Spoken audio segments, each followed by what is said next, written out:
Hello students, today we will discuss the topic volume. Volume क्या होता है बेटा? The volume of an object is the measure of space it occupies and the capacity of an object is the volume of substance its interior can accommodate. किसी भी वस्तु का किसी object का आयतन उस वस्तु द्वारा घेरे गए स्थान का माप है। It is the space of major of space it occupies. वो ऑब्जेक्ट किन्नी स्पेस नूं घेरदा है उसके माप नूं असीं वॉल्यूम कहते हैं। And the capacity of an object, capacity की हुंदी है, किसी वस्तु की समर्थता की हुंदी है, उस वस्तु के अंदर भरे जा सकन वाले लिक्विड का आयतन है। मतलब उस ऑब्जेक्ट के अंदर किन्नी असी कोई चीज़ भर सकते हैं। ठीक है, कोई लिक्विड हो सकता है बेटा, और वी कैन से एयर किन्नी है। ठीक है, कुछ कोई भी चीज़ असी उहदे विच किन्नी भर सकते हैं। That is the capacity of an object. The unit of measurement of either of two is cubic units. इन्हां दी यूनिट ऑफ मेजरमेंट की है दोहां दी, चाहे वो कैपेसिटी है चाहे वो वॉल्यूम है। Unit of measurement will be cubic units, right. Now we will talk about volume of cuboid. Volume of cuboid क्या होएगा बेटा कि क्यूबॉइड ने कितनी स्पेस ऑक्यूपाई की है उसका मेजर। ठीक है, volume of cuboid is the measure of space occupied by cuboid. वो जिहड़ा क्यूबॉइड है वो कितनी स्पेस ऑक्यूपाई कर रहे हैं उसके माप नूं असीं वॉल्यूम ऑफ क्यूबॉइड कहांगे। वॉल्यूम ऑफ क्यूबॉइड हुंदे बेटा बेस एरिया। जिहड़ा बेस एरिया देखो क्यूबॉइड का बेस एरिया एक रेक्टेंगल हुंदा है। This is the base area. Base area is a rectangle. Its length is L, breadth is B and height is H। Cuboid की length है साडे कोलो L, ब्रेथ है B एंड हाइट है H। So base area क्या हो जाएगा? Area of rectangle that is length into breadth. Base area आ गया अपने को length into breadth into height. Height is H. So volume of cuboid is length into breadth into height, or we can write it as L into B into H. Similarly, volume of cube. Volume of cube भी क्या होएगा बेटा? A भी it is also the same कि वो कितनी space occupy करता है। हुण क्यूब है तो सारी साइड्स इक्वल होणगियां। Its volume will be base area into height. Here the base area is in the form of square, एक स्क्वायर की शेप विच है तो बेस एरिया हो जाएगा a into a because length ते ब्रेथ सेम है, square है। Square का एरिया होंगे अपने को a square into height. Height is also a. So volume of cube is a cube. Let us see some sums related to the volume of cube and cuboid. Our first sum is a matchbox measure 4 cm into 2.5 cm into 1.5 cm. एक matchbox है साढ़े कोलों। This is the length. Length is 4 cm, breadth is 2.5 cm and height is 1.5 cm. What will be the volume of packet containing 12 such boxes? ਅਸੀਂ उस packet का volume find out करना है जिस दे विच इस तरह दियां 12 मैच बॉक्सिस आ सकन। तो उहदे लई की करांगे बेटा? सब तो पहले असी इस एक मैच बॉक्स का वॉल्यूम फाइंड आउट करांगे कि यह कितनी स्पेस ऑक्यूपाई करती है, right. So volume of match box is equals to volume of cuboid, length into breadth into height. It is equals to 4 cm into 2.5 cm into 1.5 cm। Point cancel करके असी नीचे zeros लगाते हैं। नीचे इतने 25/10 हो गया तो 1.5 का बन गया 15/10। कैंसल करता जी, कैंसल करके साढ़े को आ गया 15 cm3। इट मीनस जी मैच बॉक्स है, मैच बॉक्स का एक मैच बॉक्स का साढ़े को वॉल्यूम कितना आया 15 cm3। हुण असीं इस तरह दियां कितनियां मैच बॉक्सिस का वॉल्यूम पता करना है? 12 मैच बॉक्सिस का, बिकॉज दैट पैकेट दे विच असीं कितनियां मैच बॉक्सिस रखनी है? 12 मैच बॉक्सिस रखनी है। सो volume of packet is equal to volume of 12 boxes, right? तो 12 into volume of one box, 12 into 15 cm3 कितना आ गया है अपने को? 12 into 15 180। so volume of a packet is 180 cm3। Next हम देखो, A cuboidal water tank is 6 meter long, 5 meter wide and 4.5 meter deep. एक water tank है बेटा, उसकी जी लेंथ हैगी है इट इज़ 6 मीटर, ब्रैथ है 5 मीटर ਤੇ ਹਾਈਟ ਲੈ ਲੈਂਦੇ ਆਪਾਂ ਡੈਪਥ ਨੂੰ h ਨਾਲ ਰਿਪਰੈਜ਼ੈਂਟ ਕਰ ਦਿੰਦੇ ਆ h ਡੈਪਥ ਕਿੰਨੀ ਹੈਗੀ ਹੈ 4.5 metre. How many litres of water can it hold, ਇਸ ਦੇ ਵਿੱਚ ਅਸੀਂ ਕਿੰਨਾ ਪਾਣੀ ਪਾ ਸਕਦੇ ਹਾਂ, ਇਸ ਦੇ ਵਿੱਚ ਕਿੰਨਾ ਪਾਣੀ ਆ ਸਕਦਾ ਹੈ। Capacity of water tank is equals it depends upon the volume of cuboid कितना पानी आएगा ਉਹਦੇ ਵਿੱਚ वॉल्यूम ਤੇ डिपेंड करता है। Volume of cuboid is length into breadth into height 6 metre into 5 metre into 4.5 metre multiply all this will get 135 metre cube. इसनों ਅਸੀਂ ਲੀਟਰਸ ਵਿੱਚ ਕਨਵਰਟ ਕਰਨਾ ਹੈ ਬਿਕਾਜ਼ ਉੱਥੇ ਫਾਈਂਡ ਆਊਟ ਕਿ ਸਾਨੂੰ ਕਿਹਾ ਹੋਇਆ ਹੈ ਕਿ how many litres of water can it hold, ਕਿੰਨੇ ਲੀਟਰ ਪਾਣੀ ਆ ਸਕਦਾ ਹੈ। ਸੋ ਆਪਾਂ ਨੂੰ ਪਤਾ ਕਿ 1 ਮੀਟਰ ਕਿਊਬ ਦੇ ਵਿੱਚ ਕਿੰਨੇ ਲੀਟਰ ਹੁੰਦੇ ਆ, ਕਿੰਨਾ ਲੀਟਰ ਕੋਈ ਚੀਜ਼ ਆ ਸਕਦੀ ਹੈ, ਇਟ ਇਜ਼ 1000 ਲੀਟਰ। ਠੀਕ ਹੈ, 1 ਮੀਟਰ ਕਿਊਬ ਕੋਈ ਥਿੰਗ ਦੇ ਵਿੱਚ 1000 ਲੀਟਰ ਉਸਦੀ ਕੈਪੈਸਿਟੀ ਹੁੰਦੀ ਹੈ, ਉਹਦੇ 'ਚ ਆ ਸਕਦੀ ਹੈ। ਤਾਂ 1 metre cube is equals to 1000 litre. So multiply these two 135 into 1000 liter it is equals to 135000 liter, that is 1,35,000 litre. हाँ जी, नेक्स्ट सम है a cuboidal vessel is 10 metre long 8 metre wide. एक साढ़े को वैसल है बेटा cuboid की shape विच जिसकी लेंथ है 10 मीटर एंड ब्रेथ है 8 metre. How high must it be made to hold 380 cubic metre of a liquid. सानू इसकी कितनी ऊंचाई बनानी चाहिए ताकि उस 380 क्यूबिक मीटर कोई लिक्विड आ सके। इट मीनस असी सानू उसकी कैपेसिटी दी हुई है। ठीक है, कैपेसिटी की हैगी 380 मीटर क्यूब तो असी फाइंड आउट करनी है उसकी height.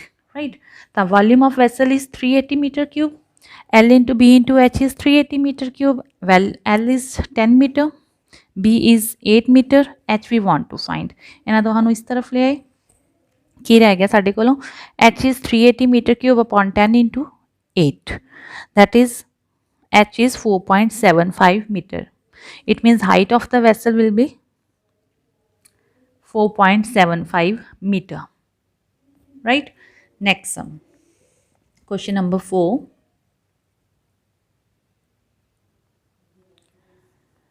Find the cost of digging a cuboidal pit 8 meter long, 6 meter broad and 3 meter deep at the rate ₹30 per meter cube। एक क्यूबॉइडल पिट डिग करनी है, एक गड्ढा खोदना है जिसकी लंबाई होनी चाहिए, लेंथ होनी चाहिए 8 मीटर, विड्थ होनी चाहिए 6 मीटर एंड डेप्थ होनी चाहिए उसकी 3 मीटर।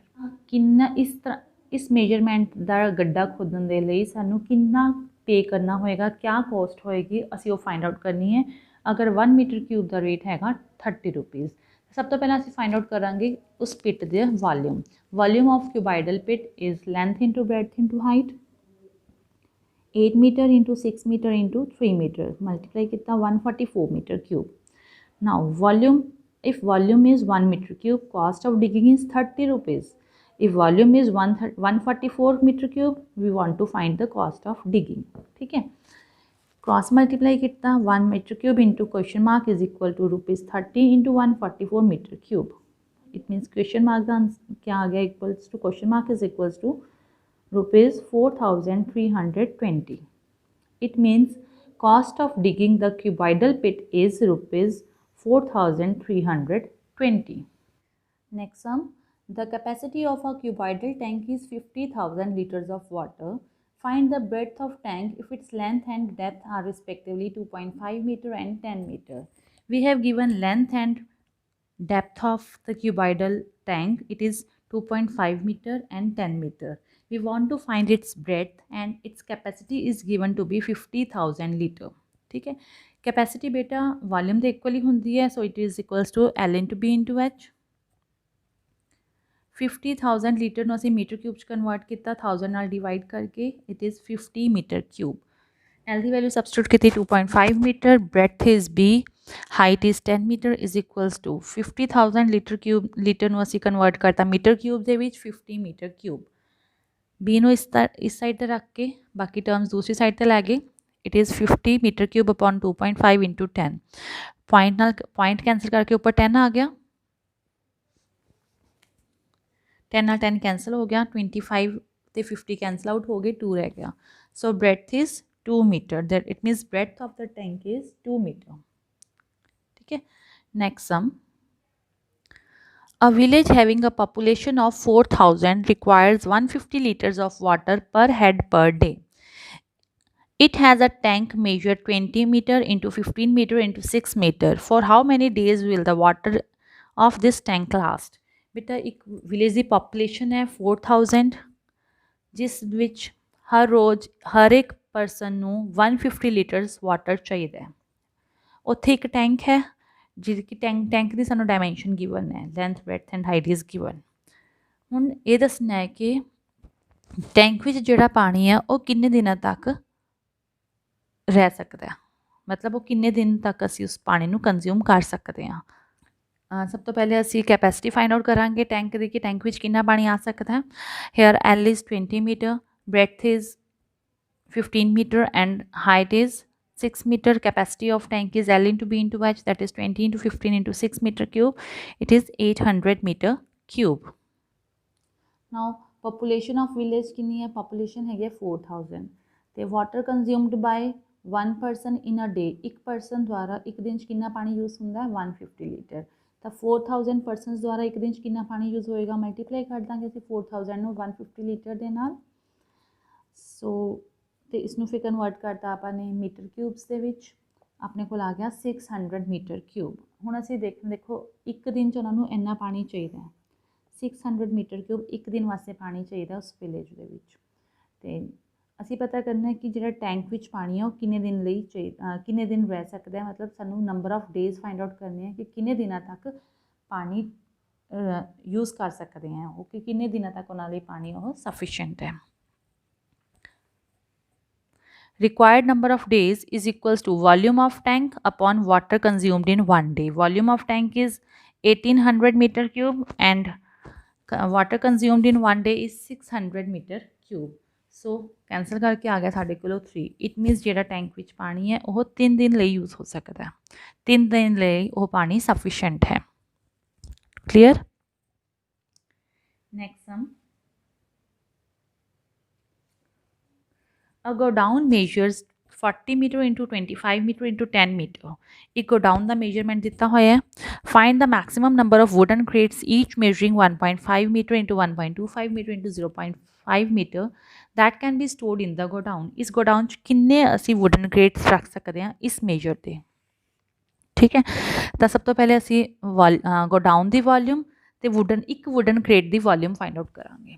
देखो गोडाउन की वॉल्यूम क्या होएगी 40 इंटू 25 इंटू 10, तो एक वुडन क्रेट की वॉल्यूम क्या होएगी 1.5 into 1.25 into 0.5 metre cube. Right, तो जदों असी गोडाउन की वॉल्यूम नू एक वुडन क्रेट की वॉल्यूम के नाल डिवाइड कर देंगे तो सानू पता लग जाएगा कि असी उत्थे किन्ने वुडन क्रेट्स रख सकते हैं। Right, so required number of crates is equals to volume of godown upon volume of one wooden crate. Value substitute करती हैं 40 इंटू 25 इंटू 10, 1.5 इंटू 1.25 इंटू 0.5। हाँ जी, 1.5 का तो पॉइंट कैंसल करके 10 लगाता, 1.25 का पॉइंट कैंसल करके इतने 100 लगाता, तो 0.5 का पॉइंट कैंसल करके इतने 10 लगाता। ठीक है, हम इसमें आप कैंसल करते हैं। देखो 5 2s are 10, अगेन 3 2 5 की टेबल से कटता, 25 की टेबल से 25 इंटू 5 125, फिर 2 की टेबल से 5 की टेबल से सॉरी 2, तो की बच गया साढ़े को 4 into 2 8, 8 into 2 16, 16 into 2 32, 1 2 3 3 zeros means 32,000 upon 3, नीचे 3 बच गया। डिवाइड करांगे साढ़े को आ जाएगा 10666 मीन्स 10,666.666 अगे आई जा रहे हैं। सो मैंने अप्रॉक्सीमेटली 0.67 लिख लिया। So maximum number of wooden crates that can be stored in the godown is equals to 10,666। The maximum number of wooden crates किन्ने आ सकते हैं उहदे विच 10,666 वुडन क्रेट्स आ सकते हैं। Next question, A solid cube of side 12 centimeter is cut into 8 cubes of equal volume. एक cube है जिसकी साइड है 12 सेंटीमीटर, उसनों कट किया गया है 8 क्यूब से विच जिन्हां दी वॉल्यूम इक्वल है. What will be the side of new cube and also find the ratio between their surface areas. ਅਸੀਂ ਨਵੇਂ क्यूब ਦੀ ਸਾਈਡ ਫਾइंड आउट करनी है तो ਇਹਨਾਂ ਦੇ ਰੇਸ਼ੋਜ਼ ਸਰਫੇਸ ਏਰੀਆ ਦੇ ਵਿੱਚ ਰੇਸ਼ੋ ਫਾइंड आउट करनी है. सपोज ਜਿਹੜਾ ਆਪਣੇ ਕੋਲ ਬਿਗਰ ਸੀਗਾ ਸੋਲਿਡ ਸੀ ਜਿਹੜਾ ਜਿਸਦੀ ਸਾਈਡ ਹੈਗੀ 12 ਸੈਂਟੀਮੀਟਰ, ए ਦੀ ਵੈਲਿਊ ਅਸੀਂ 12 ਸੈਂਟੀਮੀਟਰ ਲੈ ਲਈ. वॉल्यूम ऑफ क्यूब होंगे a cube that is 12 centimetre cube is 1728 centimetre cube क्योंकि 12 क्यूब इज़ 1728. हुण इस क्यूब नूं असी 8 क्यूब्स ऑफ इक्वल वॉल्यूम दे विच कटने जी 8 क्यूब जिन्हां दी वॉल्यूम इक्वल होवे उहदे विच कट देना है. तो हरेक नवे क्यूब की वॉल्यूम क्या होएगी, volume of new cube is equals to 1728 upon 8 that is 216 centimetre cube. तो हर एक नए क्यूब की वॉल्यूम क्या होएगी 216 सेंटीमीटर क्यूब. असी फाइंड आउट करनी है इसकी साइड. सब तो पहले असी फाइंड आउट करनी है इसकी side. Let the side of new cube be a. मान लो साइड नवे क्यूब की हैगी a, then a cube is 216 क्योंकि वॉल्यूम ऑफ क्यूब क्या होता है साइड क्यूब. ठीक है, एज द क्यूब एज आपने मान लिया ए cube is 216. A is cube root of 216 that is A is 6 or we can say side of new cube is 6 centimeter. इतना तक अपना फर्स्ट पार्ट कंप्लीट. नैक्सट उसने क्या सानू फाइंड आउट करने असी उन्होंने सरफेस एरियाज दे विच रेशो. तो रेशो क्या होएगी देखो बेटा, total surface area of bigger cube is 6a square 6 into 12 into 12. Total surface area of smaller cube is equals to 6a square means 6 into 6 into 6. Required ratio is equals to total surface area of bigger cube upon total surface area of smaller cube. 6 into 12 into 12 upon 6 into 6 into 6. Cancel out कितना ये आ गया 4 upon 1 that is 4:1. तो required ratio क्या आ गई साढ़े कोलों 4:1. Next sum है a river 3 meter deep and 40 meter wide is flowing at the rate of 2 km per hour. How much water will fall into the sea in a minute. बेटा एक river की depth हैगी है 3 metre और width हैगी है 40 metre. वो flow कर रही है किस रेट से 2 किलोमीटर पर आवर के रेट के उत्ते वो फ्लो कर रही है. वो कहता कि 1 मिनट के विच समुद्र विच कितना पानी गिरेगा इस रिवर तो आप फाइंड आउट करांगे इसकी volume. Here breadth is 40 metre, depth is 3 meter, length is 2 kilometer. 2 kilometer means 2 into 1000 meter that is 2000 meter. Volume of water flowing through the river in 1 hour. 1 hour ਦੇ ਵਿੱਚ ਕਿੰਨਾ volume flow ਕੀਤਾ river ਚੋਂ. length into breadth into height. length is 2000, breadth is 40 and height is 3 meter cube, right? So volume of water flowing through the river in 1 minute. 1 hour असी पता कर लिया, हुण 1 मिनट पता करना है. 1 मिनट पता करने असी की करांगे इसमें 60 नाल डिवाइड कर देंगे बिकॉज 1 आवर दे विच कितने मिनट्स होंगे हैं 60 minutes. So it is 2000 into 40 into 3 upon 60 metre cube. Cancel these things, जो चीज़ां कैंसल हो सकती कैंसल करके कैलकुलेट किया ये आ गया 4000 metre cube. It means 4000 metre cube water will fall into the sea in a minute. कि 1 मिनट के विच 4000 मीटर क्यूब वाटर जिहड़ा है वो सी विच जाएगा. बेटा इस दे नाल तुहाडी एक्सरसाइज कंप्लीट हुंदी है. Thank you.